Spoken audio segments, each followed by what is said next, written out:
Brehon, reading today's Wall Street Journal. This story right here.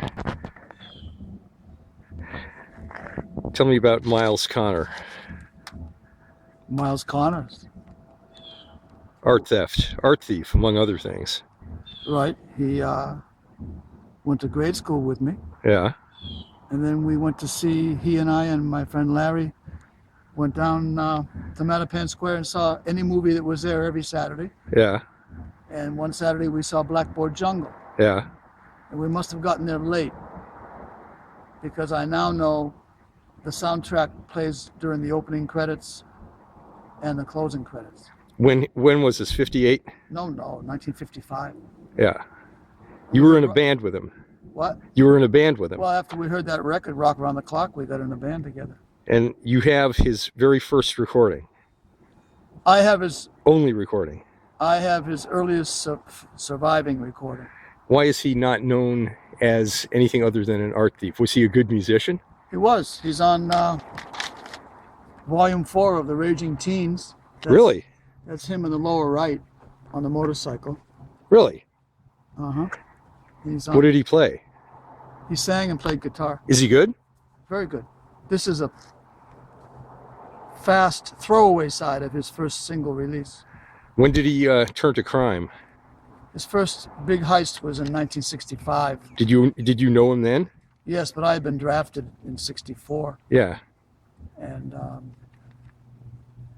I had been his drummer all the summer of 64 in a speakeasy in Revere Beach, Massachusetts called the Beach Plaza. What was his first big heist? It was some museum in Milton. Oh, he always was into art. Right. It was a museum, and it was in 1965. Was Ben involved with the music at all? Yes, Ben is playing piano on the oldest surviving recording of Myles Connor.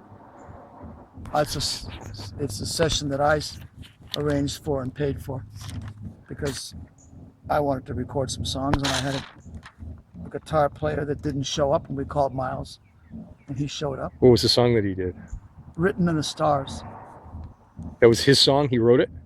It was called Written in the Stars. What was it about? Do you remember? Was it a love song, like a rockabilly love song? It's written in the stars that you were meant for me. It was written in the stars. It's plain astrology. And I asked Aquarius. He's my birthday star. See, Myles was born February 1st, 1943. I was born February 27th. I asked Aquarius. He's my birthday star. He quite agreed. He said, how right for me you are. It'll be debuted tomorrow night, January 15th, at a radio station in Tufts. July 15th. Yeah, tomorrow night on 91.5. All right. Between 6 p.m. and 8 p.m. I provided the song to the station. Now, this is interesting because this is I'm calling it the Last Chance Band, although you guys call it the Ramblers. Mm-hmm. And were they the Ramblers when you played with Myles? Or was that a different band? No, Myles came to a recording session that was supposed to be the Ramblers, but we couldn't locate any Ramblers that day.